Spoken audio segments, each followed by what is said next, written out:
మధ్యప్రాచ్యంలో Iran బెదిరింపులు, Hormuz జలసంధి దిగ్బంధం నేపథ్యంలో గల్ఫ్ జలాల్లో వేలాది మంది నావికులు భయానక పరిస్థితులు ఎదుర్కొంటున్నారు. యుద్ధం వల్ల సుమారు 2000 నౌకలు, అందులో పనిచేస్తున్న 20,000 మంది నావికులు ఇంకా సముద్రంలోనే చిక్కుకుపోయారు. ఆహారం, తాగునీరు నిండుకొని ప్రాణాలు అరచేతిలో పెట్టుకుని సాయం కోసం ఎదురుచూస్తున్నారు. కేవలం హర్మూజ్ దిగ్బంధం మాత్రమే కాకుండా ప్రపంచ వాణిజ్యానికి ఉపయోగపడే సంక్లిష్టమైన సముద్ర చట్టాలు కూడా ఇప్పుడు ఈ నావికులకు శాపంగా మారాయి. మధ్యప్రాచ్యంలో చిక్కుకుపోయిన నావికులు గడ్డు పరిస్థితులు ఎదుర్కొంటున్నారు. తమను రక్షించాలంటూ నావికులు సహాయ కేంద్రాలకు సందేశాలు పంపిస్తున్నారు. తాము ప్రాణాలతో ఉండాలంటే తక్షణమే ఆహారం, తాగునీరు, కనీస అవసరాలు సరఫరా చేయాలంటూ ఇంటర్నేషనల్ ట్రాన్స్పోర్ట్ వర్కర్స్ ఫెడరేషన్ కు ఒక సందేశం అందింది. యుద్ధం వల్ల గల్ఫ్ సముద్ర జలాల్లో పరిస్థితి చాలా భయానకంగా ఉందని, నావికుల్లో తీవ్ర భయాందోళనలు నెలకొన్నాయని ఐటీఎఫ్ నెట్వర్క్ కోఆర్డినేటర్ మహ్మద్ అరాచెడి తెలిపారు. బాంబులు పడుతున్నాయి, దయచేసి మమ్మల్ని ఇక్కడి నుంచి కాపాడండి అంటూ సందేశాలు వస్తున్నాయని వివరించారు.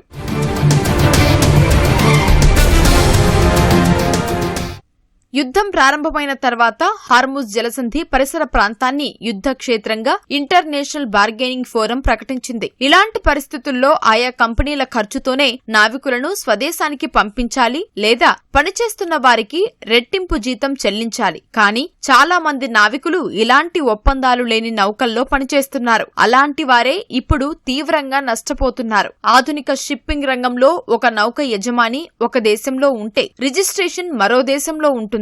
నిర్వహణ మూడో పక్షం చూసుకుంటుంది. ఆ నౌక భౌతికంగా ఇంకో చోట ఉంటుంది. సాధారణ పరిస్థితుల్లో ఇది వాణిజ్యానికి అనుకూలమే అయినా ఇలాంటి సంక్షోభ సమయాల్లో నావికుల భద్రతకు ఏ ఒక్క సంస్థ లేదా దేశం బాధ్యత వహించదు. ఈ అధికార పరిధులన్నీ కలిసి పనిచేస్తేనే నావికులు స్వదేశానికి తిరిగి వచ్చే అవకాశం ఉంటుంది. ఈ నేపథ్యంలో మార్చి 18న ఒక నావికుడు సహాయ కేంద్రానికి పంపిన ఈమెయిల్ వారి పరిస్థితులకు అద్దం పడుతున్నాయి. తాము భద్రత గురించి ఆందోళన వ్యక్తం చేస్తున్న కార్గో ఆపరేషన్స్ కొనసాగించాలని యాజమాన్యం బలవంతం చేస్తోందని వాపోయాడు.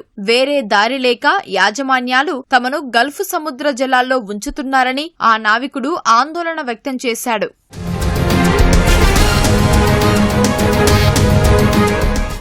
యుద్ధం ప్రారంభమైనప్పటి నుంచి నౌకలపై 19 దాడులు జరగ్గా ఈ ఘటనల్లో 10 మంది నావికులు ప్రాణాలు కోల్పోయారు. హార్ముజ్ జలసంధిని దాటేందుకు ప్రయత్నించే నౌకలపై దాడులు చేస్తామని ఇరాన్ హెచ్చరిస్తోంది. ప్రపంచ చమురు, గ్యాస్ సరఫరాలో 5వ వంతు ఇక్కడి నుంచే జరుగుతున్నందున భారత్, చైనా వంటి ఆసియా మార్కెట్లలో ఇంధన భద్రతపై ఆందోళనలు వ్యక్తమవుతున్నాయి. మరోవైపు యుద్ధం వల్ల అక్కడ చిక్కుకుపోయిన నావికులు సహాయం అందక అవస్థలు పడుతున్నారు.